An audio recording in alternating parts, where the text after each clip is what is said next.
Hi, I'm Laura Martin Bovard, and you have found me on the Divine Download yet again with part 3 in a 3-part series about relationships.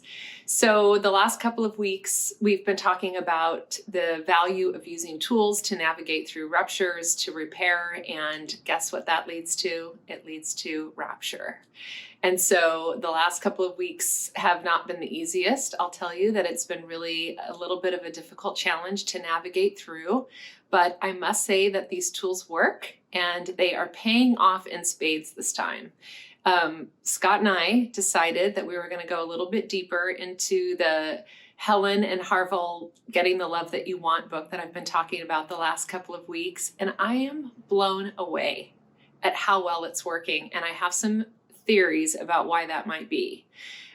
For starters, what I want to tell you is that it feels a little bit like that parable where the beggar is sitting on a box and the monk comes along and says, the beggar's asking for money, and he said, well, what about the box that you're sitting on? And the beggar's like, well, this is just an old box.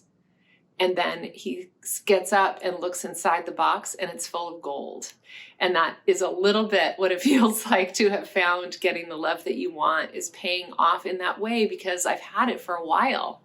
But I didn't know how to dive into it. So that it's just like anything, learning to swim, you just have to jump into the water and get going. But if you have a marriage that is struggling, like so many people have been sharing with me, and if you feel like you don't know what to do to get to the other side, I just want to assure you that there is hope if you actually use the tools that are in front of you.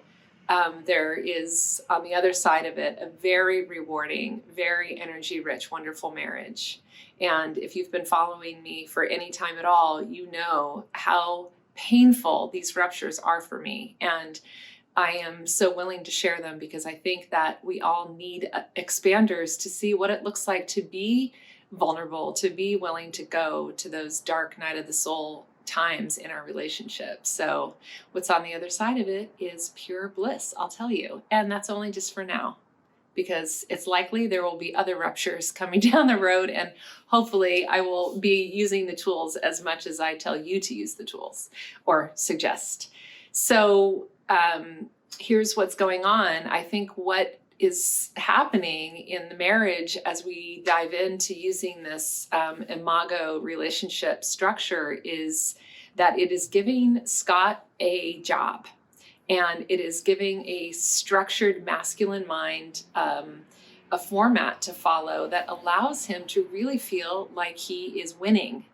And for me as the feminine, what happens is that the pure energy of being witnessed, of having Scott reflect back to me what he heard me say. I don't need him to fix it. I don't need him to change it. I don't need him to agree with it. All I need is for him to witness me in my upset. And the witnessing of it literally dissipates the trigger. And that is why they say that you can heal childhood wounds, and you can heal the wounds that of the parent who didn't love you the way that you needed to love you. And that was what I needed. I needed to be witnessed. I didn't need to be scoffed at or criticized or ignored. And so this morning, I'll share a story with you about what happened. Yesterday, I went to a healer and I had a treatment done. And at the end of it, I felt so good. I felt very liberated, and I felt very, first of all, there was an emotional release, and then I felt truly a physical release. And I was so excited about it. It was such a big deal for me. And when I shared it with Scott, his immediate reaction was a little bit of an eye roll, a little bit of that. So what happened to me as the feminine? I immediately shut down. I immediately felt criticized. And what I said to myself is, I'm not going to share with him. And all I want to do is connect with my partner. But if he's going to scoff at me or roll his eyes at me, I'm not going to share with him. So this morning we did the Imago dialogue, and it sounds like would now be a good time for me to talk with you about an experience that I had in our conversation yesterday. And the partner says either yes or the partner says, not right now, but in a few minutes. So as it turned out, it was a fine time. And so I shared with him what happens for me as a hyper functioning overperformer feminine is that I do that because I want to rely only on myself and not on men, because men equal I can't trust them to have my feelings be safe because I'll be criticized or scoffed at. And so when I shared that with him and he reflected it back to me, there became, I knew that he understood where I was coming from, and it immediately relaxed my nervous system. And then we went on to have maybe 4 more imago dialogues where we just kept going deeper and deeper with every layer. So for my part, when I feel deeply connected to my spouse and when we are communicating in this way, everything else is okay with life. Like life can be falling down around me. And I feel, if I feel safe with my partner, seen by my partner, supported, then all is right with the world. It's one way less, one big thing that I just don't have to even concern myself with. And then when I think about him, it gives me just so many feelings of love and hope and possibility for the future. So you've seen me go through the rupture, you've seen me use the tools, and now you are hopefully hearing that it is worth the time and worth the investment, and you are worth it. And your spouse is worth it, or your life partner, or whomever.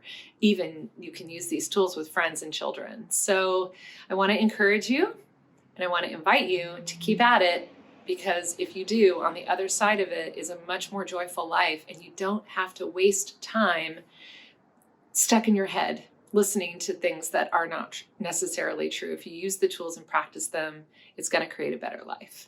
So thanks for tuning in. If you like this video, for sure give it a thumbs up, and please subscribe to my channel and share The Divine Hustler with your friends.